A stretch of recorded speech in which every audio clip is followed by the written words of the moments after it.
رسول اللہ صلی اللہ علیہ وسلم نے فرمایا ہر شخص صبح کو اٹھتا ہے تو اپنے نفس کا سودا کرتا ہے، یا تو اسے آزاد کراتا ہے یا اسے ہلاک کر دیتا ہے. یعنی یا تو اچھے کام کرتا ہے، نیکی کے کام کرتا ہے جن کی وجہ سے وہ دوزخ سے بچ جاتا ہے، یا پھر ایسے کام کرتا ہے کہ جو اس کو ہلاک کر دیں، یعنی تباہی کی طرف لے جائیں. اب میں چند کام جو صبح سے رات تک کرنے چاہیے جو ہمیں سنت سے پتہ چلتے ہیں، ان میں سے ایک ایک کا ذکر کروں گی، اور آپ اس کو سن کر اپنا جائزہ لیتے جائیے اور میرے ساتھ شیئر بھی کیجیے کہ کیا آپ یہ کرتے ہیں یا آپ کو کرنے کی ضرورت ہے. سب سے پہلی چیز کہ جو ہی ہماری آنکھ کھلے ہمیں کیا کرنا چاہیے؟ دعا پڑھنی چاہیے. کس کس کو یہ دعا آتی؟ الحمدللہ. لیکن سب کو نہیں آتی. میری گزارش ہوگی سب بہنوں سے کہ اس دعا کو خود بھی سیکھیں اور اپنے بچوں کو بھی سکھائیں. وہ دعا کیا ہے؟ الحمدللہ الذی احیانا بعد ما اماتنا والیہ النشور. اور ایک اور دعا بھی ہے، اگر وہ بھی آتی ہے تو ٹھیک، نہیں تو وہ بھی اچھا ہے. الحمدللہ الذی رد علی روحی واذن لی بذکرہ. اللہ کا شکر ہے جس نے میری روح لوٹا دی اور مجھے اپنے ذکر کی اجازت دے دی، کہ مجھے توفیق دے دی. کیونکہ آپ دیکھیں کتنے ہی لوگ ہیں جو سوتے ہیں تو پھر جاگتے نہیں. ابھی ریسنٹلی میری ایک بہت عزیز ساتھی کے ہسبینڈ کا انتقال ہوا ہے. وہ صبح اٹھے ہیں، فجر کے وقت نماز پڑھی ہے، اپنے معمولات کیے ہیں، پھر اشراق پڑھی ہے اور دوبارہ آرام کرنے کے لیے لیٹ گئے. ہم میں سے اکثر لوگ یہ کرتے ہیں نا، راتیں چھوٹی ہوتی ہیں، موسم بھی گرم ہوتا ہے، رات کو سوتے ہوئے دیر ہو جاتی ہے، تو انسان پھر کیا کرتا ہے، اٹھنے کے بعد پھر لیٹ جاتا ہے. اور وہ اسی طرح لیٹ گئے ہیں لیکن پھر دوبارہ نہیں اٹھے. ہمیں سے کسی کو نہیں پتا کہ جب وہ سوئے گا تو دوبارہ اٹھے گا یا نہیں. اس لیے معمول بنا لیجئے کہ ذکر کر کے سونا ہے اور اٹھتے ہوئے بھی اللہ کا شکر ادا کرنا ہے کہ اس نے ہماری روح، ہماری جان ہمیں واپس لوٹا دی. تو دن کا آغاز اللہ کی حمد و ثنا، اللہ کی تعریف اور اس بات کے ساتھ وَإِلَيْهِ النُّشُورُ کے واپس جانا ہے. ہماری واپسی بھی اللہ کی طرف سے. جس نے ہمیں زندہ کیا، پیدا کیا، وہی ہمیں موت دے گا. پھر آپ دیکھیے کہ اس کے ساتھ ہمیں یہ بھی یاد رکھنا چاہیے کہ کائنات کی ہر چیز تسبیح کر رہی ہے اللہ کی تعریف بیان کر رہی ہے. قیامت کے دن سب سے افضل بندے وہ ہوں گے جو کثرت سے اللہ کی تعریف کرتے ہیں. حمادون ان کو کہتے ہیں. اور ایک دفعہ الحمدللہ کہنا میزان کو نیکیوں سے بھر دیتا ہے. یعنی صبح صبح اب ہم الحمدللہ کہیں تو گویا ہم نے اپنے لیے ایک بہت بڑا ذخیرہ نیکیوں کا اکٹھا کر لیا. اور ویسے بھی شکر ادا کرنا جو ہے وہ اللہ تعالیٰ کو بہت پسند ہے. پھر آپ دیکھیں کہ جب یہ کہتا ہے نا کہ وَإِلَيْهِ النُّشُورُ کہ دوبارہ اسی کی طرف جی اٹھنا ہے، تو قبر سے بھی اٹھنا ایسا ہی ہے جیسے کوئی بستر سے اٹھتا ہے. کسی کو اچھے خواب آتے ہیں وہاں اور کسی کو نہیں آتے. قبر میں بھی کچھ لوگ تو خوشحال ہوں گے اور کچھ لوگ برے حال میں ہوں گے. بہرحال قیامت کے دن سب کو اٹھنا ہوگا. تو انسان موت کو یاد کرتے ہوئے، اپنے مقصد کو سامنے رکھتے ہوئے کہ واپسی بھی ہے، اس طرح دن کا آغاز کرے تاکہ اچھے سے آغاز کریں. اس کے بعد سب سے پہلا کام آپ کیا کریں گے؟ بیڈ ٹی پیئیں یا کچھ اور کریں گے؟ نماز فجر اسی وقت پڑھیں گے جب آپ فجر کے لیے اٹھیں گے. جو لوگ اس وقت نہیں اٹھتے وہ بہت بڑا نقصان کر لیتے ہیں. لہذا دن کا آغاز فجر کی نماز سے. فجر کی نماز پہلی نماز ہے صبح کی، اس کی بڑی امپورٹنس ہے. اللہ تعالیٰ نے بندوں پر 5 نمازیں فرض کی ہیں اور رسول اللہ صلی اللہ علیہ وسلم نے فرمایا جس نے انہیں ادا کیا اور ان کا حق ہلکا سمجھتے ہوئے ان میں سے کچھ ضائع نہ کیا تو اللہ تعالیٰ کا اس کے لیے قیامت کے دن یہ عہد ہے کہ اس کو جنت میں داخل فرمائے. اور جس نے ان کو ادا کیا مگر ان کا حق ہلکا سمجھتے ہوئے، معمولی چیز سمجھتے ہوئے نماز کو ان میں سے کچھ ضائع کر دیا تو اللہ کا کوئی وعدہ نہیں، چاہے تو عذاب دے چاہے تو معاف کر دے. تو اس لیے دن کا آغاز اللہ کی نافرمانی سے نہیں کرنا. کس سے کرنا؟ فرما برداری سے. اور فرما برداری میں پہلی فرما برداری نماز. پہلا سوال قیامت کے دن نماز کا ہوگا. اگر اسی ٹیسٹ میں فیل ہو گئے تو آگے اور مشکلات ہو جائیں گی. اللہ سبحانہ تعالی دن میں 2 بار فرشتوں سے بندوں کی نماز کے بارے میں خبر لیتے ہیں، ایک فجر اور ایک عصر. وہ پوچھتے ہیں جب تم گئے تھے ان کے پاس تو کیا کر رہے تھے؟ فرشتے بتاتے ہیں وہ نماز پڑھ رہے تھے. جب تم نکلے تو کیا کر رہے تھے؟ کیونکہ عصر اور فجر میں شفٹ چینج ہوتی ہے فرشتوں کی. عصر کے وقت رات کے فرشتے آ جاتے ہیں ڈیوٹی پر اور فجر کے وقت دن کے فرشتے آ جاتے ہیں. تو وہ بتاتے ہیں کہ ہم نے انہیں اس حال میں چھوڑا کہ وہ نماز پڑھ رہے تھے اور اس حال میں ان کے پاس پہنچے کہ وہ نماز پڑھ رہے تھے.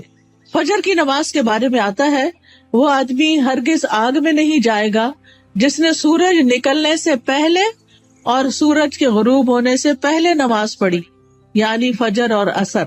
رسول اللہ صلی اللہ علیہ وسلم نے یہ بھی فرمایا کہ جس نے صبح کی نماز پڑھی وہ شام تک اللہ کے ذمے ہے، یعنی اللہ کی حفاظت میں ہے. تو فجر کی نماز بہت امپورٹنٹ نماز ہے اور نماز پڑھنے والے سے اللہ کا رزق کا وعدہ ہے.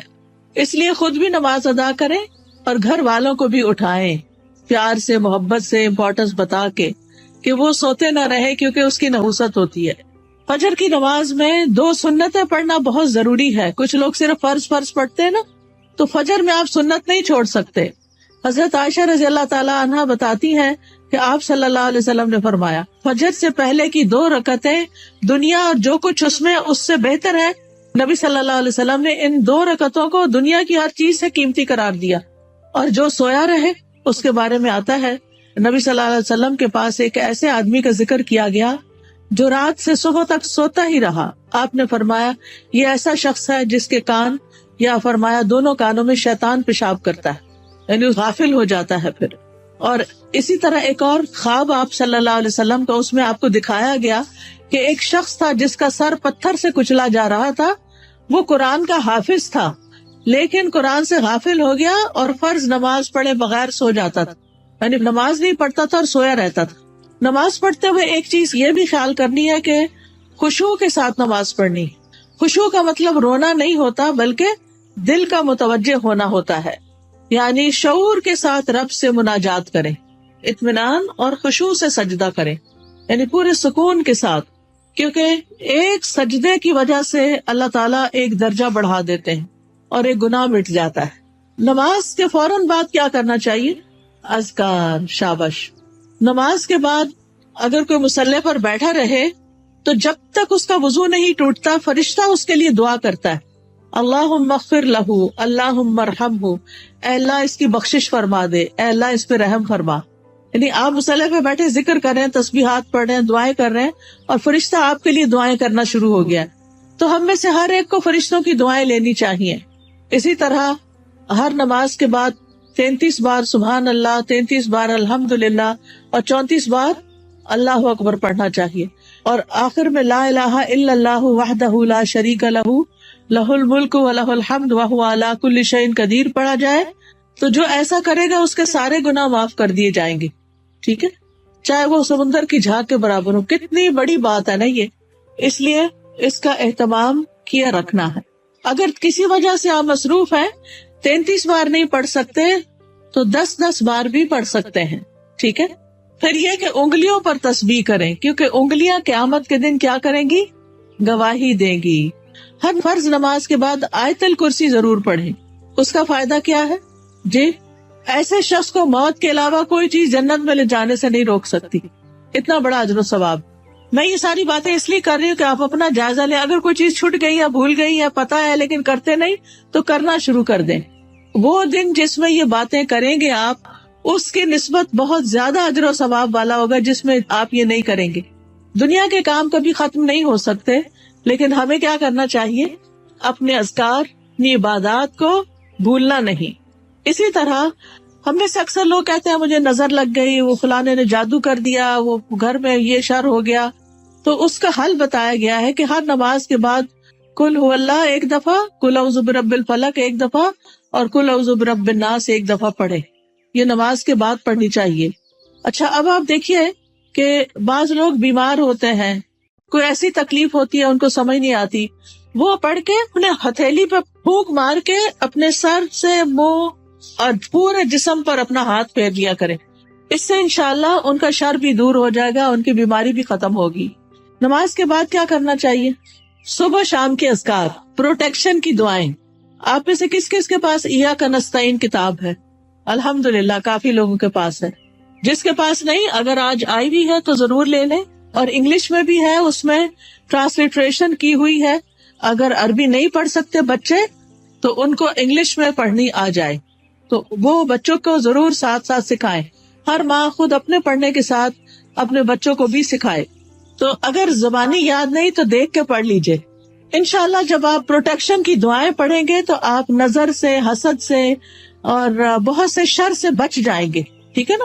ایسا نہیں کہ لوگوں کی نظر تیز ہوتی ہے، ایسا ہے کہ ہمارے اوپر پروٹیکشن وال نہیں ہوتی کیونکہ ہم اذکار نہیں کرتے. اور پھر آپ دیکھیے کہ اگر کوئی شخص آپ میں سے جیسے بزرگ خواتین ہیں جن پہ بچوں کی، چھوٹے بچوں کی ذمہ داری نہیں یا گھر کے بہت سارے کام کاج نہیں، تو وہ فجر کی نماز سے سورج طلوع ہونے تک بیٹھے رہے مصلی پر، کیونکہ رسول اللہ صلی اللہ علیہ وسلم نے فرمایا جو شخص صبح کی نماز جماعت کے ساتھ ادا کرے پھر بیٹھا اللہ کا ذکر کرتا رہے یہاں تک کہ سورج نکل آئے، پھر 2 رکعتیں پڑھے اشراق کی، یعنی اس کے لیے ایک حج اور عمرے کا ثواب ہے. کوئی معمولی اجر ہے؟ کتنا بڑا اجر کما لیتے ہیں وہ لوگ جو تھوڑا صبر سے بیٹھے رہتے ہیں فجر کے بعد اور نفل پڑھ کے اٹھتے ہیں، اور 2 رکعتیں ہی پڑھنی ہوتی ہیں. تو انسان کا دل، اس کی روح، یہ سیراب ہو جاتے ہیں ان اعمال سے جو ابھی تک میں نے آپ کو بتائے. آپ کے لیے خیر و برکات کے دروازے کھل جاتے ہیں، دنیا اور آخرت میں سلامتی کا ذریعہ ہے، عظیم اجر و ثواب کا ذریعہ ہے، شر کے آنے سے پہلے، تکلیف کے آنے سے پہلے، واقع ہونے کے بعد اسے ہٹانے کا ذریعہ ہے. یہ دعائیں، یہ جو میں بتا رہی ہوں نا پروٹیکشن کی دعائیں جو ہیں، رب کے سامنے فقر اور عاجزی کا اظہار بھی ہے، اللہ تعالیٰ کی نعمتوں کا اعتراف بھی ہے. اور یہ ایسے ہی ہے جیسے کوئی دشمن سے بچنے کے لیے اپنے آگے کوئی بال کھڑی کر لے. تو انشاءاللہ اگر ساری نہیں بھی پڑھ سکتے تو معوذتین، بسم اللہ الذی لا یضر، اعوذ بکلمات اللہ التامات من شر ما خلق، اور کچھ اور مختصر دعائیں پڑھ کے اپنے اوپر بھی پڑھیں اور بچوں کو بھی پڑھنا سکھائیں. اس کے بعد کیا کریں گے یہ بتائیے؟ تلاوت کریں، چاہے تھوڑی سی کیوں نہ کریں. اور اگر میں سمجھتی ہوں بچوں کے اسکول جانے کا وقت ہوتا ہے تو اپنی تلاوت کا وقت نہیں رہتا، پھر آپ کیا کریں؟ اپنے فون پر قرآن مجید کا کچھ نہ کچھ حصہ ریگولر لگا دیں. کوئی پورے قرآن کو ڈاؤن لوڈ کر لیں، اب تو ایسی ویب سائٹس بھی ہیں، وہاں سے آپ شروع کریں، الحمد سے الناس تک پورا کریں. ہر روز تلاوت لگا دی، بچے بھی تیار ہو رہے ہیں، آپ بھی کچن میں کام کر رہی ہیں اور ساتھ ساتھ تلاوت سنیں. کیوں؟ ان الذین یتلون کتاب اللہ واقاموا الصلاۃ وانفقوا مما رزقناہم سرا وعلانیۃ یرجون تجارۃ لن تبور. بے شک جو لوگ اللہ کی کتاب کی تلاوت کرتے ہیں، اور تلاوت کا عربی میں معنی فالو کرنا بھی ہوتا ہے، سمجھ کے پڑھنا، اور انہوں نے نماز قائم کی اور جو کچھ ہم نے انہیں دیا ہے اس میں سے انہوں نے پوشیدہ اور ظاہر خرچ کیا، وہ ایسی تجارت کی امید رکھتے ہیں جو کبھی برباد نہ ہوگی. یہ لوگ اللہ کے ساتھ ایک بزنس کر رہے ہیں. یہ چیزیں یہ پڑھتے ہیں، تلاوت کرتے ہیں، قرآن پڑھتے ہیں، لوگوں پہ خرچ کرتے ہیں، تو یہ اللہ کے ہاں ایسا اجر، اتنا پروفٹ پائیں گے کہ سوچ بھی نہیں سکتے، تاکہ وہ انہیں ان کے اجر پورے دے اور اپنے فضل سے انہیں زیادہ بھی دے. بے شک وہ بے حد بخشنے والا، نہایت قدردان ہے. تو پیاری بہنوں، تلاوت کو نہیں چھوڑنا، چاہے ایک صفحہ کیوں نہ ہو، ایک ربع کیوں نہ ہو، ہاف جز کیوں نہ ہو، ایک پارہ کیوں نہ ہو. میرے ایک بہنوئی تھے، فوت ہو گئے، اللہ تعالیٰ ان پہ رحم فرمائے. وہ چاند کی پہلی تاریخ کو پہلا سپارہ پڑھتے اور آخری کو آخری سپارہ پڑھتے، اور اس طرح ہر مہینے پورا قرآن ختم کر لیتے. تو جن لوگوں کی بہت زیادہ مصروفیات، ریٹائرڈ لائف گزار رہے ہیں، ان کو کیا کرنا چاہیے؟ قرآن کی تلاوت زیادہ کرنی چاہیے، کیونکہ قرآن جو ہے یہ غموں کا علاج ہے، شفا ہے، سکون کا ذریعہ ہے، اس لیے اس کو نہیں چھوڑنا. ایک حرف پڑھنے کا کتنا اجر ہے؟ 10 گنا. ایک حرف الف پڑھیں گے تو 10 نیکیاں، لام پڑھیں گے تو 10 نیکیاں، میم پڑھیں گے تو 10 نیکیاں. کیا کوئی اور کام کرنے سے اتنا پروفٹ آپ گین کر سکتے ہیں؟ نہیں. ہاں ایک مشکل ہے، کچھ لوگوں کو پڑھنا نہیں آتا، یا ان کی تجوید ٹھیک نہیں، یا وہ ڈرتے ہیں کہ کوئی سن لے گا تو پھر کیا ہوگا. تو ایسی صورت میں ان کو اپنی تجوید ٹھیک کرنی چاہیے. اس کے لیے میں آپ کو ایک طریقہ بتاتی ہوں، اور وہ طریقہ ہے ایک ایپ ڈاؤن لوڈ کر لیں، لرن قرآن. کس کس کے پاس ہے یہ ایپ؟ 8-10 لوگوں کے پاس ہے، زیادہ نہیں. آپ یہ ایپ اگر ڈاؤن لوڈ کر لیں. اچھا، قرآن پر آل کس کے پاس ہے؟ وہ بھی تھوڑے سے لوگوں کے پاس ہے. ان دونوں میں سے کوئی بھی ایپ آپ ڈاؤن لوڈ کر لیں. یہ آپ آئی فون پہ بھی کر سکتے ہیں اور اینڈرائڈ پہ بھی کر سکتے ہیں. ٹھیک ہے. اس میں آپ تجوید سیکشن پہ چلے جائیں. تجوید پہ جائیں گے تو وہاں آپ کو ایک ایک آیت کہلوائی ہوئی ملے گی. پہلے ٹیچر پڑھے گی، پھر پیچھے آپ پڑھیں گے. تو آپ کیا کریں، جب ٹیچر پڑھ رہی ہو غور سے سنیں، جب اسٹوڈینٹس آگے پڑھے آپ بھی ساتھ شامل ہو جائیں. تو اس طرح روز پڑھتے پڑھتے آپ کی تجوید ٹھیک ہو جائے گی. کیونکہ بعض اوقات جب انسان بڑا ہو جاتا ہے نا تو اس کو شرم آتی ہے کسی کے پاس جا کے غلطیاں نکلوانے کی، یا ٹائم نہیں ہوتا، یا فیس نہیں دے سکتے، یا کوئی اور مسائل ہوتے ہیں. تو آپ قرآن مجید کھول کے بیٹھ جائیں، آڈیو لگا کے بیٹھ جائیں، اور 7 انگلی رکھ کے ایک ایک آیت کو پڑھ پڑھ کے یاد کریں. اس کے مخارج ٹھیک کریں، ادائیگی ٹھیک کریں. ٹھیک ہے. جس گھر میں قرآن پڑھا جاتا ہو وہاں فرشتے حاضر ہوتے ہیں. ابو ہریرہ کہا کرتے تھے، بے شک قرآن پڑھنے کی وجہ سے گھر اپنے رہنے والوں کے لیے کشادہ ہو جاتا ہے. اس میں فرشتے حاضر ہوتے ہیں، شیاطین اس گھر کو چھوڑ دیتے ہیں اور اس کی خیر و برکت بڑھ جاتی ہے. یعنی اس گھر میں خیر و برکت ہوتی ہے جس میں کیا ہوتا ہے، قرآن کی تلاوت ہوتی ہے. آج آپ دیکھیں ہمارے بچے ویڈیو گیمز کے پیچھے دیوانے ہیں، قرآن پڑھنے کے لیے تیار نہیں. ہم اپنے پیچھے کیا چھوڑ کے جا رہے ہیں. آپ کو پتا نا، جب بچے قرآن پڑھتے ہیں تو ماں باپ کو بھی ثواب ملتا ہے کیونکہ انہوں نے ان کو پڑھوایا. لیکن اگر ہمارے بچے قرآن ہی نہیں پڑھ رہے تو مرنے کے بعد کون ہمارے لیے دعائیں کرے گا، کون ہمارے لیے کچھ کرے گا؟ تو اس لیے پیاری بہنوں، آپ ان کے لیے عملی نمونہ بنو، رول ماڈل بنو. آپ گھر میں ان کے بیچ میں بیٹھ کے تلاوت کرو، سیکھو. اگر نہیں تو انہیں بتائے، میں اب دیکھو اس ایج میں سیکھ رہی ہوں، چلو ہم سب مل کے سیکھتے ہیں. ان کو بھی ساتھ بٹھا لیں، چھوٹی سی گھر میں کلاس بنا لیں، 2-3 بچے اور آپ خود بیٹھ جائیں. اگر آپ کے ہسبینڈ بھی ساتھ بیٹھ جائے تو بہت ہی اچھا ہے. اگر یہ نہیں ہوتا تو کوئی ٹیچر ہائر کریں جو گھر پہ آئے، یا آپ اس کے پاس لے جائیں یا آن لائن پڑھائیں. لیکن اس فریضے سے آپ نے کوتاہی نہیں کرنی کہ بچوں کو قرآن سکھا کے جانا ہے دنیا سے. اور جس گھر میں قرآن نہیں پڑھا جاتا وہ اپنے رہنے والوں کے لیے تنگ ہوتا ہے، نحوست ہوتی ہے اس میں. فرشتے اس گھر کو چھوڑ دیتے ہیں، شیاطین آ جاتے ہیں اور اس گھر کی خیر و برکت کم ہو جاتی. تب ہمارے اوپر ہے نا، ہم کیا چاہتے ہیں. قرآن مجید صرف موبائل سے نہیں پڑھے، وہ بھی ٹھیک ہے اگر نسخہ نہیں ہے آپ کے پاس، لیکن مصحف ہونا چاہیے. اور مصحف کو اپنے سرانے رکھا کریں. سرانے سے مطلب بیڈ سائڈ ٹیبل ہے نا، وہاں رکھا کریں. کیونکہ قبر میں بھی قرآن سرانے کی طرف سے آئے گا اور بچائے گا. اگر دنیا میں ساتھ نہیں رکھا نا، قبر میں نہیں آئے گا. سمجھ آ گئی بات؟ تو ابھی سے اس کو پاس رکھے، ساتھی بنائیں تاکہ قبر میں بھی وہ آپ کے ساتھ ہو. حدیث میں آتا ہے، آدمی کو جب اس کی قبر میں لایا جاتا ہے تو فرشتہ اس کے سر کی طرف سے عذاب دینے کے لیے آتا ہے. تو تلاوت قرآن اسے دور کر دیتی ہے، قبر میں عذاب نہیں دینے دیتے. وہ کہتے پیچھے جاؤ. جب فرشتہ سامنے آتا ہے تو صدقہ اسے دھکیل دیتا ہے. جب پاؤں کی طرف آتا ہے تو مساجد کی طرف جانا اس کو دھکیل دیتا ہے. ٹھیک ہے. پھر آپ دیکھیے کہ تلاوت کر لی آپ نے تو آپ اب اٹھ کے 2 نفل پڑھ لیں اگر آپ نے پہلے نہیں پڑھے تلاوت سے. ورنہ فجر کی نماز پڑھ کے تلاوت شروع کر دیں اور پھر اشراق کے نفل پڑھ لیں تو ٹائم بھی پاس ہو جائے گا، حج عمرے کا ثواب بھی ملے گا. یہ 2 نفل جو ہے سارے جوڑوں کا صدقہ ہے. میں اکثر لوگوں کو بتاتی ہوں، اگر آپ کے جسم میں آپ کو جوائنٹس پین ہے تو آپ یہ تجربہ کر کے دیکھیں، اپنے سارے جوڑوں کا صبح صبح صدقہ دیں، 2 نفل پڑھیں، آپ کی تکلیف دور ہو جائے گی. کیونکہ میں نے یہ پرسنلی ایکسپیرینس کیا. پھر آپ دیکھیے ہر روز اپنے نفع مند علم میں اضافہ کریں. چاہے کوئی اچھا لیکچر سنیں، چاہے کوئی کلاس جوائن کریں، چاہے کوئی کتاب پڑھیں. تو علم نافع جو ہوتا ہے وہ 2 طرح کا ہوتا ہے. ایک دینی اور شرعی علم جس میں ہم قرآن کا ترجمہ سیکھتے ہیں، تفسیر سیکھتے ہیں، جس میں ہم دعائیں سیکھتے ہیں، جس میں ہم نماز کا طریقہ سیکھتے ہیں، سیرت کے بارے میں سیکھتے ہیں، احادیث پڑھتے ہیں. یہ دینی علوم ہے. اور دنیاوی علم جس سے انسان دوسروں کو فائدہ پہنچا سکے، جیسے طب ہے، ڈاکٹر بننا ہے، بزنس ہے، ایگریکلچر ہے، انڈسٹری کے بارے میں جاننا، آئی ٹی کے بارے میں، یہ ساری تعلیم حاصل کرنا تاکہ آپ دوسرے لوگوں کو فائدہ پہنچا سکیں اور اپنی ارننگ بھی کر سکیں.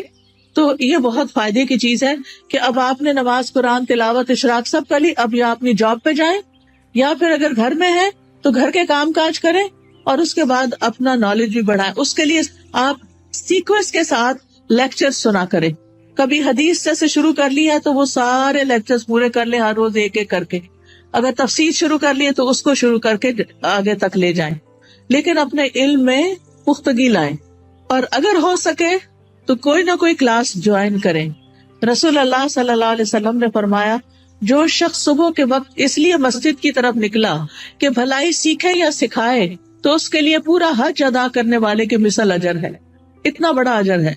یاد رکھیں، علم سیکھنے اور سکھانے کے لیے وقت مقرر کریں، جگہ مقرر کریں، ورنہ اگر آپ صرف چلتے پھرتے ہی سن رہے ہیں تو پکا علم نہیں آئے گا۔ کوئی بات سمجھ آئے گی، کوئی نہیں آئے گی۔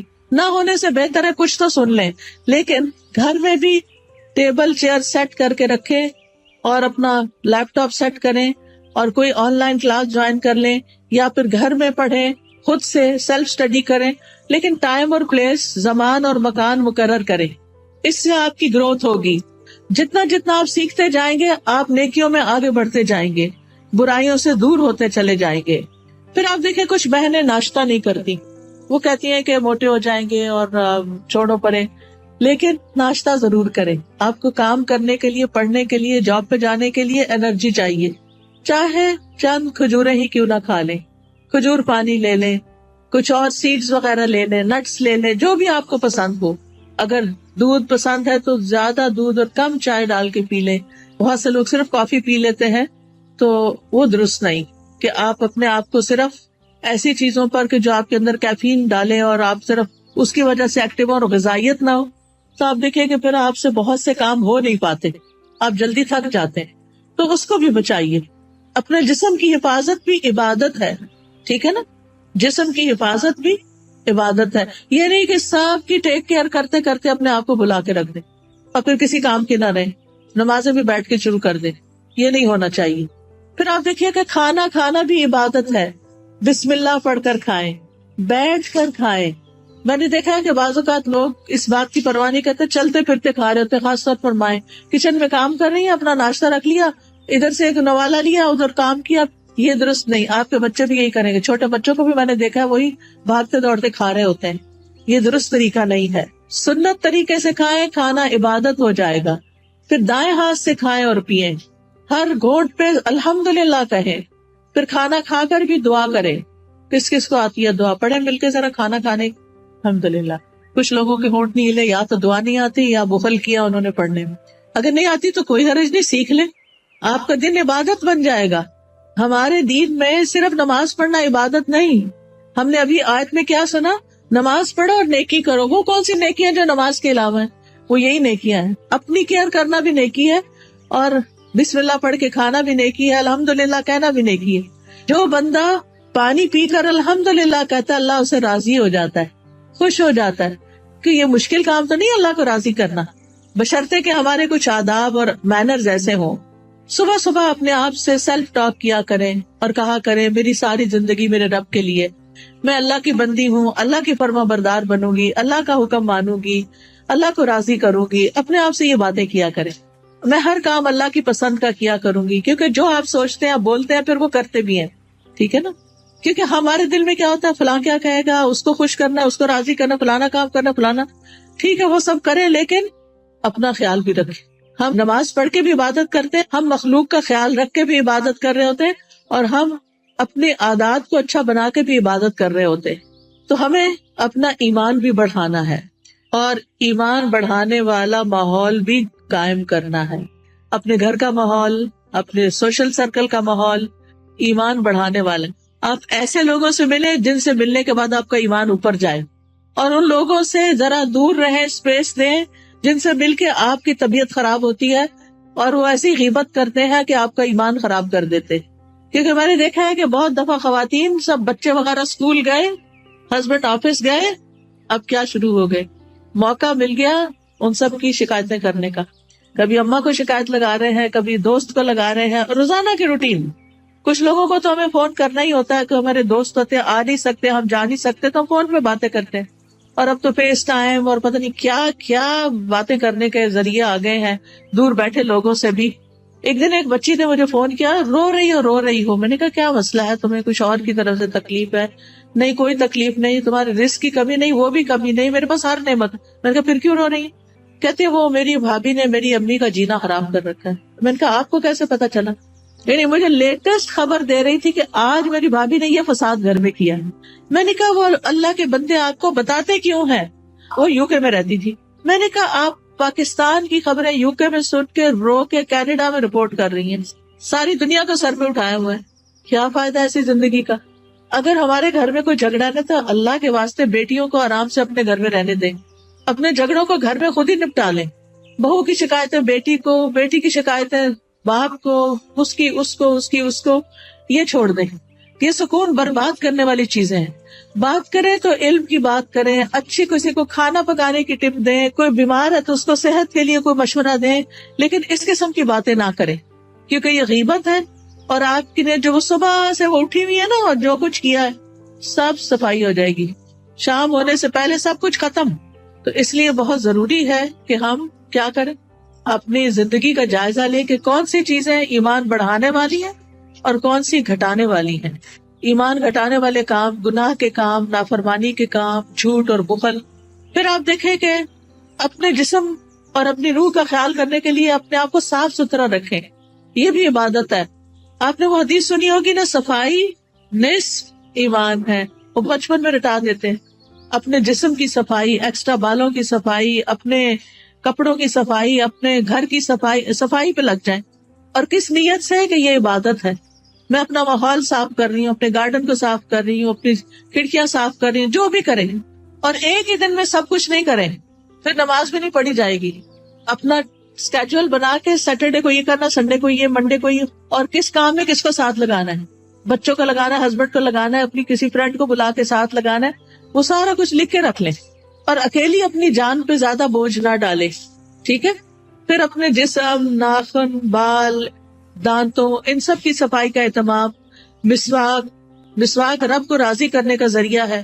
پھر وضو کے بعد کی دعا, پھر اذان سن کے اس کی دعا. پھر کوئی بھی ایسی چیز جو آپ کو پریشان کرتی ہے اس کے بارے میں اپنے رب پر توکل کہ یا رب تو ہی کرنے والا ہے, میں تیری ہی طرف رجوع کرتی ہوں, تجھ سے ہی دعا کرتی ہوں. اور رب سے دل ہی دل میں باتیں کیا کریں. کسی بھی طرح کے حالات ہوں, اللہ کی رحمت سے نا امید نہ ہوں, اللہ کی رحمت سے پر امید رہیں. باہر گروسری کرنے جا رہے ہیں, کوئی بھی کام کر رہے ہیں, اس کے ساتھ اپنا غور و فکر اور ذکر جاری رکھیں. تمام دن اللہ کے ذکر سے اپنی زبان کو تر رکھیں. یعنی دنیا کے کام کرتے ہوئے جب زبان یعنی کہ خالی ہے, کچھ بھی بولنے کو نہیں, تو اللہ کا ذکر دل ہی دل میں اور زبان سے کرتے رہے, کیونکہ اس سے آپ کے دل میں سکون رہے گا, آپ کی روح سرشار رہے گی. ایک دفعہ سبحان اللہ اور الحمدللہ کہنے سے زمین آسمان بھر جاتا ہے. اور یہاں پر کچھ کارڈز بھی ہم آپ کے لیے لائے ہیں جن میں اذکار ہیں, تو اپنے کام کاج سے فارغ ہو کے آپ وہ ذکر کر سکتے ہیں, جیسے یہ تسبیحات ہیں. پھر اسی طرح اگر آپ کو رزق کی تنگی ہے تو یہ رزق میں کشادگی کے لیے دعائیں ہیں. پھر اگر کسی اہم کام میں آپ کو مشورہ کرنا تو یہ استخارہ ہے, استخارہ کیسے کریں اور اس کی دعا. پھر اسی طرح اللہ کا شکر ادا کرنے کے لیے یہ الحمدللہ کا کارڈ ہے, یہ دعائیں ہیں شکر ادا کرنے کی, اللہ کی تعریف کی, کیونکہ اللہ کی تعریف کرنے والے قیامت کے دن سب سے افضل بندے ہوں گے. پھر یہاں کچھ تسبیحات بتائی گئی ہیں, ان کا انگلش میں بھی ٹرانسلیشن ہے جن کے بہت بڑے بڑے فائدے ہیں. پھر آپ دیکھیے اگر قرض سے پریشان ہے, مالی معاملات میں, تو یہ دعائیں ہیں, ان کا بھی انگلش ٹرانسلیشن موجود ہے. پھر یہ پروٹیکشن کی دعائیں ہیں. تو آپ دیکھیے کہ معمولی قیمت کے یہ کارڈ جو ہیں آپ کی زندگی میں بہت بڑی تبدیلی لا سکتے ہیں. تو آپ نے اگر یہ سارے اپنے گھر میں رکھے ہوئے ہوں, ایک دن ایک اٹھا کے پڑھ لیجئے, دوسرے دن دوسرا پڑھ لیجئے, تیسرے دن تیسرا پڑھ لیجئے, اور اس طرح آپ کا ذکر کے ساتھ ایک رابطہ قائم ہو جائے گا. کثرت سے توبہ استغفار کریں. اگر کوئی مسائل ہے زندگی میں, کوئی پریشان کر رہی ہے چیز, تو استغفار کی کثرت, استغفر اللہ کی تسبیح کر سکتے ہیں, اللہم اغفر لی کی تسبیح کر سکتے ہیں. پھر اسی طرح وقت کا بہتر سے بہتر استعمال کریں. وقت جو ہے وہ بہت قیمتی نعمت ہے, ایک دفعہ اگر وقت چلا جائے تو دوبارہ نہیں آتا. اس لیے ہر دن کو مفید اور پروڈکٹیو ڈے بنائیں. رسول اللہ صلی اللہ علیہ وسلم نے فرمایا 2 نعمتیں ایسی ہیں جن کے بارے میں اکثر لوگ خسارے میں ڈالے گئے ہیں, ایک تندرستی اور دوسرے فراغت, کہ اس سے وہ فائدہ نہیں اٹھاتے جتنا اٹھانا چاہیے. بیمار ہو کر تو انسان کچھ کر نہیں سکتا. جب تک اللہ آپ کو چلتا پھرتا رکھے, آپ عبادت بھی خوب دل بھر کے کریں اور بندوں کی خدمت بھی کریں, اور فضول قسم کی ایکٹیویٹیز میں اپنا وقت ضائع نہ کریں. اب دیکھیے کہ ہمارے دن میں کئی ڈسٹریکشنز ہوتی ہیں, خاص طور پر فون کی وجہ سے.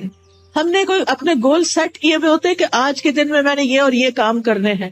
آپ کرنا شروع کرتے ہیں کہ اتنے میں بیل بج جاتی ہے, آپ فون اٹھا لیتے ہیں اور کہیں سے کہیں پہنچ جاتے ہیں, اور جو کرنے کا کام تو وہ دھرے کا طرح رہ گیا. تو اس چیز سے بھی آپ نے کانشیس رہنا ہے. کچھ وقت کے لیے فون بند کر دیا کریں اور اس وقت اپنے کرنے کے کام پہلے پورے کریں, پھر اس کے بعد فون کھولیں, تاکہ آپ کا دن نتیجہ خیز دن ہو. جب انسان اپنے کرنے کے کام کر لیتا ہے تو اس کو ایک خاص سیٹسفیکشن ہوتی ہے, خاص خوشی نصیب ہوتی ہے.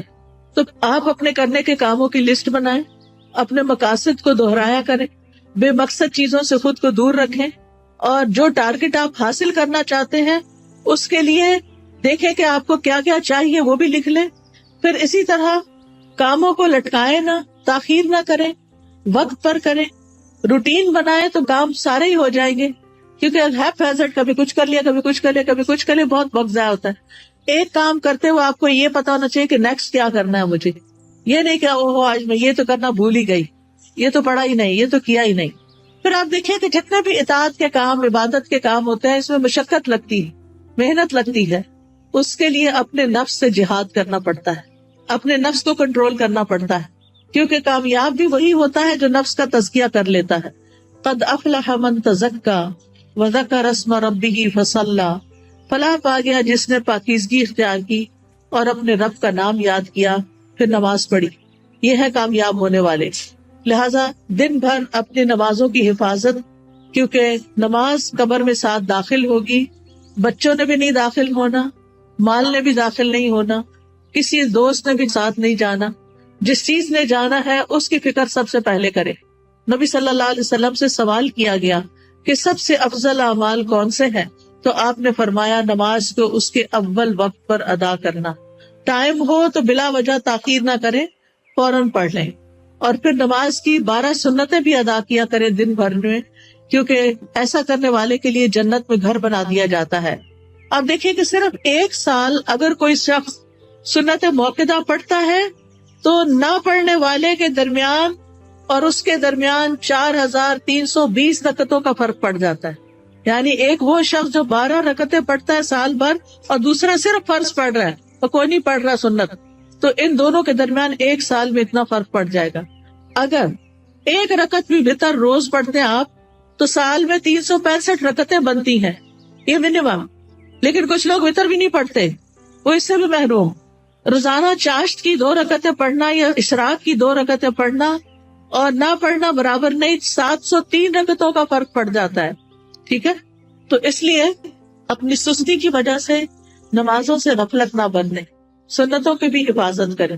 پھر یہ ہے کہ دن میں کوئی چوٹ لگ گئی, کوئی بری خبر سن لی, کوئی بچے کا کام ایسا آ گیا, کوئی دل کو ناخوشگوار کرنے والی چیزیں آ گئی, تو ایسے میں اللہ کی طرف فوراً رجوع کریں. کوئی بری خبر سن لی, فوراً اللہ کی طرف رجوع, اور پھر اس کے بعد ہر کام عبادت سمجھتے ہوئے کریں. چاہے کھانا پکانا ہے, چاہے صفائی کرنا ہے, چاہے کپڑے دھونا ہے, کھانا کھلانا جو ہے وہ افضل ترین عبادت ہے. قرآن مجید میں آتا ہے وَيُطْعِمُونَ الطَّعَامَ عَلَىٰ حُبِّهِ مِسْكِينًا وَيَتِيمًا وَأَسِيرًا إِنَّمَا نُطْعِمُكُمْ لِوَجْهِ اللَّهِ لَا نُرِيدُ مِنكُمْ جَزَاءً وَلَا شُكُورًا. وہ اس کی محبت میں کھلاتے ہیں مسکین کو, یتیم کو, اسیر قیدی کو. کیا کہتے ہیں کھلاتے ہوئے؟ ہم تمہیں صرف اللہ کے چہرے کی خاطر کھلا رہے ہیں کہ ہم اللہ کا دیدار کرنا چاہتے ہیں, ہم تم سے نہ شکریہ چاہتے ہیں نہ بدلہ چاہتے ہیں. اِنَّا نَخَافُ مِن رَبِّنَا يَوْمًا عَبُوسًا قَمْطَرِيرًا, بے شک ہم اپنے رب سے اس دن کے بارے میں ڈرتے ہیں جو تیوری چڑھانے والا نہایت سخت ہوگا. تو ان کے ساتھ کیا معاملہ ہوگا؟ اللہ بھی ان کو قیامت کے دن کے مشقتوں سے بچا لے گا اور ان کو خوشی اور تر و تازگی ملے گی. فَوَقَاهُمُ اللَّهُ شَرَّ ذَلِكَ الْيَوْمِ وَلَقَّاهُمْ نَضْرَةً وَسُرُورًا. تو اس لیے کھانا گھر والوں کو بھی پکا کے کھلائیں یا مہمانوں کے لیے پکائیں تو خوشی خوشی پکائیں, احسان نہ جتائیں اور ضائع نہ کریں. کپڑے دھونا, نہانا, بچوں کو نہلانا, گھر صاف کرنا, یہ سب صفائی اور طہارت کے اہتمام ہیں, یہ ایمان کو مکمل کرتے ہیں. پھر آپ دیکھیے کہ نیکیوں کے کام میں سستی نہیں کرنی. نیکی کا کوئی بھی کام, آپ کی دوست نے فون کر دیا کہ فلاں شخص بیمار ہے, غریب ہے, اس کے لیے مدد کرنی ہے, آپ بھی اپنا کچھ حصہ ڈال دیا, صدقہ کر دیا, تو نیکی کے ہر کام میں حصہ ڈالا کریں. حضرت ابو بکر کے بارے میں آتا ہے نبی صلی اللہ علیہ وسلم کی مجلس میں لوگ بیٹھے ہوئے تھے. آپ نے پوچھا آج تم میں سے کس نے روزے کی حالت میں صبح کی ہے؟ حضرت ابوبکر رضی اللہ عنہ نے عرض کیا میں نے. آپ نے پوچھا آج کس نے مریض کی عادت کی؟ انہوں نے کہا میں نے. آپ نے پوچھا تم میں سے جنازے میں کس نے شرکت کی؟ انہوں نے کہا میں نے. آپ نے پوچھا کس نے مسکین کو آج کھانا کھلایا؟ تو ابوبکر کہتے ہیں میں نے رضی اللہ عنہ. تو نبی صلی اللہ علیہ وسلم نے فرمایا جب کسی شخص کے لیے ایک ہی دن میں یہ خصلتیں جمع ہو جائیں وہ جنت میں ضرور داخل ہوگا. یہ جنت میں جانے والے کام. اچھا ہمیں پتہ چلتا رہتا ہے کوئی بیمار ہے، اچھا کہتے اچھا اللہ اس کو شفا دے، بس ادھر ہی بیٹھے خبر نہیں لیتے. ہمیں پتہ ہوتا ہے کہ کوئی بھوکا ہے یا نہیں کھانا پکا سکتا یہ کھا سکتا، ہم کر سکتے ہیں تو ہم توجہ نہیں کرتے. ہم راشن کا انتظام کر سکتے، ہم کسی بھی طرح مدد کر سکتے ہیں، لیکن اس کی طرف توجہ کرنے کی ضرورت ہے. پھر اللہ کی نافرمانی سے بچیں، جہنم کو سامنے رکھتے ہوئے گناہوں سے بچیں. یعنی صرف نیکی کے کام کرنا کافی نہیں، گناہوں سے بچنا بھی بڑا ضروری ہے. پھر لوگوں کے ساتھ معاملہ کرتے ہوئے اچھے اخلاق سے پیش آئیں. سب سے پہلا حق آپ کے اوپر والدین کا ہے. زندہ ہیں تو ان کی زیارت کو جائیں، ان سے بات کریں، ان کے لیے دعائیں کریں، ملاقات کریں تو ان کی پیشانی چومیں، ہاتھ چومیں، کیونکہ والدین سب سے زیادہ حسن سلوک کے مستحق ہیں. نماز میں ان کے لیے دعائیں کریں. فوت ہو گئے ہیں تو ان کے لیے دعا کے علاوہ صدقہ کیا کریں. گھر والوں کے لیے باعث خیر بنے، اپنے گھر والوں کو آگ سے بچائیں، ان کو نیکی اور دین کی طرف لا کر.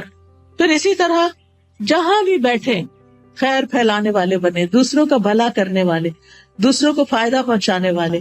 کسی کو کوئی اچھا مشورہ دے دینا، کسی کا کوئی دل ہلکا کر دینا، کسی کو کوئی کسی چیز کے بارے میں رہنمائی کر دینا، علم سکھانا. آپ دیکھیے کہ بعض اوقات علم سکھانا مال خرچ کرنے سے بھی افضل ہے. کیوں؟ اس لیے کہ مال خرچ کرنے سے ختم ہو جاتا ہے اور علم سکھانے سے بڑھ جاتا ہے اور پکا ہو جاتا ہے. اس لیے چاہے اپنے بچوں کو سکھائیں، چاہے اپنے بہن بھائیوں کو کچھ نہ کچھ چھوٹا موٹا کنٹریبیوشن کرتے رہا کر. جو اچھی باتیں آپ کو پتہ چلی ہیں وہ دوسروں کو بھی بتائیں. اس کے لیے آپ کے گھر میں کتابیں ہونی چاہیے، آپ کو کوئی نہ کوئی کلاس جوائن کرنی چاہیے تاکہ آپ سیکھیں اور سکھائیں. اس کے لیے کوئی بہت پی ایچ ڈی کرنے کی ضرورت نہیں ہوتی، وہ چند لوگ بھی کر لے تو کافی ہو جاتے ہیں. باقی لوگ روز مرہ کی چھوٹی چھوٹی چیزیں اور خاص طور پر خواتین اپنے بچوں کی تربیت کرتے ہوئے ان کو آداب اور مینر اور اخلاق سکھائیں گے تو یہ بہت بڑی کنٹریبیوشن ہوگی، وہ آپ کے لیے صدقہ جاریہ بنے گی. تو لوگوں کے ساتھ اچھے اخلاق سے پیش آئیں. ابن قیم کہتے ہیں آدمی کی برکت یہ ہے کہ وہ جہاں بھی مقیم ہو خیر کی تعلیم دے، خیر پھیلائے. تو اچھے اخلاق سے بھی انسان خیر پھیلا رہا ہوتا ہے. پھر اسی طرح دور پار ریلیٹیوز کی خبر گیری کرنا، پڑوسیوں کی خبر گیری کرنا، مریضوں کی خبر گیری کرنا، ملاقات کے وقت سلام کرنا، اپنے آس پاس کے لوگوں کا ہاتھ بٹانا، ان کے ساتھ تعاون کرنا. گھر میں اگر آپ کے علاوہ اور لوگ رہتے ہیں، اگر آپ بچے اور والدین ہیں تو ان کے کاموں میں ان کا ہاتھ بٹانا، کسی رشتے دار کو ڈرائیو کر کے ہاسپٹل تک لے جانا. یعنی چھوٹے چھوٹے کام ہیں جن میں آپ دوسروں کے لیے خیر اور بھلائی کا باعث بنے. کسی پر خرچ کرنا، اپنے عزیزوں پیاروں کو تحفے تحائف دینا، یہ سارے نیکی اور خیر کے کام ہیں جو آپ کے دن کو افضل بنا دیتے ہیں.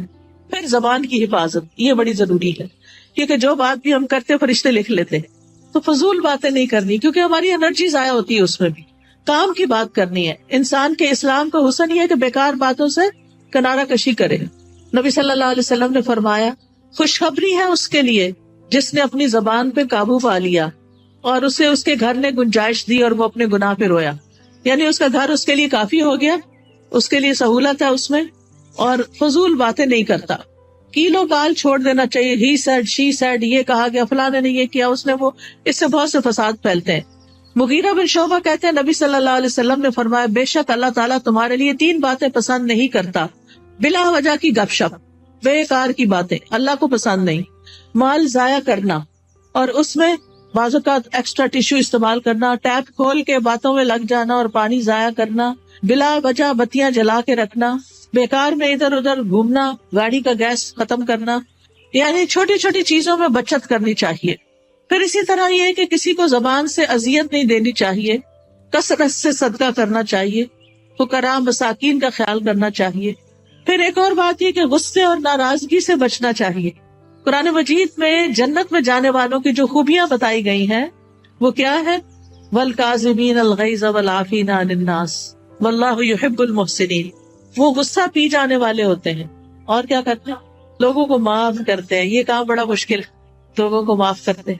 اللہ ایسے محسنوں سے محبت کرتا ہے. اگر ہمیں پتا چلے کہ کسی کو معاف کرنے سے اللہ مجھ سے محبت کرے گا تو ہمیں کیا مشکل ہے کہ جھگڑا چھوڑ دیں. لیکن بعض اوقات ہم ایگو کا مسئلہ بنا کے جھگڑا نہیں چھوڑتے, جس کی وجہ سے ہم اللہ کی نظر میں بھی گر جاتے ہیں اور بندوں کی نظر میں بھی کوئی رسپیکٹ نہیں رہتی جھگڑا کرنے والوں کی. تو اس لیے بہت ضروری ہے کہ لوگوں کو معاف کرتے جائیں, کیونکہ وہ انسان ہے. یا تو یہ نہ کہ ہم نے کبھی کوئی غلطی نہ کی ہو, اگر ہم سے بھی غلطیاں ہوتی ہیں تو پھر دوسروں کو معاف کرنے میں کیا مشکل ہے. پھر قطع رحمی سے بچیں, رشتہ داروں سے تعلق قائم رکھیں, چاہے وہ آپ سے نہ بھی ملنا چاہے. دوسروں پر ظلم سے بچیں, کیونکہ مظلوم کی آہ فوراً اوپر پہنچتی ہے. دل کی سختی سے بچیں, برے خیالات اور بدگمانیوں سے بچیں, غیبت کرنے اور سننے سے بچیں. مشکل وقت میں اللہ سے مدد مانگے اور صبر کریں.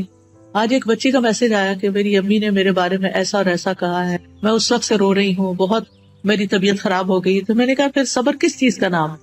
اگر آپ نے اس وقت اپنے آپ